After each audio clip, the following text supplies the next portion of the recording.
It seemed for many years hidden, apparently behind closed doors and away from the spotlight. But the truth is, the authorities knew all about it.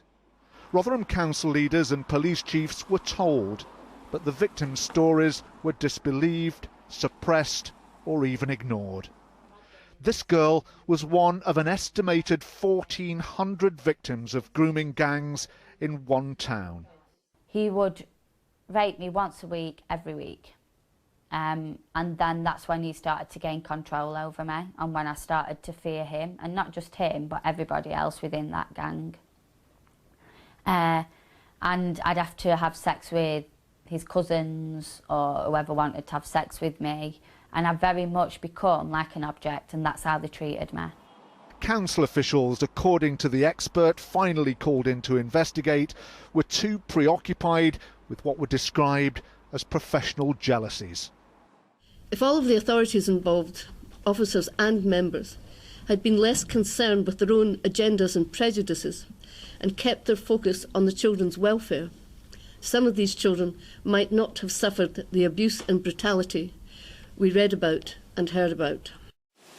It took the discovery of a body in this spot to provide new impetus for failing investigations into Rotherham's deep-rooted child sex problems. In October 2010, the body of 17-year-old Laura Wilson was found in a canal in South Yorkshire. She'd been stabbed to death by an Asian lover.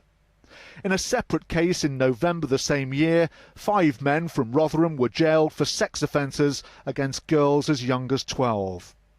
In October 2012, a Home Affairs Select Committee criticised South Yorkshire Police Chief David Compton's handling of child sexual exploitation.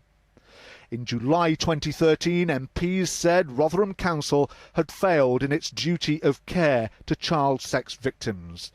And in September last year, the authority announced the independent inquiry, and it has been shamed by the findings. We all have a responsibility to protect our young people from these predators. But it's clear from today's report that we, the Council, and other agencies that work with us, failed in that duty for a significant period of time. For this, I am deeply sorry. It's hard to sum up the extent of the pain created by the authorities in some cases by failing to intervene. There were examples of children being doused in petrol and threatened with being set alight, threatened with guns, or made to watch brutal, violent rapes and told that the same thing could happen to them. And it's clear many victims believe the police and the council share responsibility. I blame them as much as I do my perpetrators. And I at least want an apology for the way that I was treated. Because as an adult woman, as a child I didn't know any different, but as an adult woman, I now know that the way I was treated was not correct, was not right, and shouldn't have happened. And not just with me, but then continued to happen with other people. Our conservative estimate is that at least 1,400 individual children in Rotherham were victims of sexual exploitation over the 16 years. By victims, we are not talking about children who were at risk of sexual exploitation, who were friendly with victims, or who moved in the same circle. The 1,400 victims are those who had actually experienced sexual exploitation, as I have just defined it. We estimate that 1/3 of them were already known to services on account of neglect or child protection. It is hard to describe the appalling nature of the abuse the child victims suffered. They were raped by multiple perpetrators. They were trafficked to other towns and cities in the north of England. They were abducted, beaten and intimidated. There were examples of children being doused with petrol and threatened with being set alight. They were threatened with guns, made to witness brutally violent rapes, and threatened they would be the next if they told anyone. Girls as young as 11 were raped by large numbers of male perpetrators.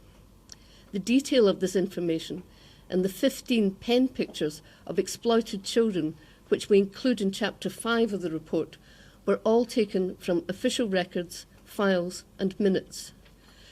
And we could have described many other children whose experiences were just It's with as great awful. regret that we are here today to discuss this independent inquiry, which explains how Rotherham Borough Council failed in its duty to support and protect our young people in the early and mid-2000s from what must be one of the most horrific forms of abuse imaginable. There cannot be a person involved in child protection services, either past or present, who could fail to be distressed by the accounts of what happened to our young people that are contained within the independent inquiry. No one in the council today finds it acceptable or excusable that this happened. We all have a responsibility to protect our young people from these predators.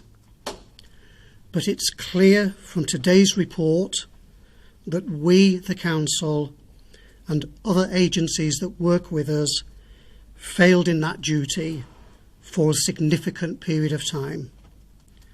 For this, I am deeply sorry, and I offer my sincere apologies to the young people who have suffered such horrific abuse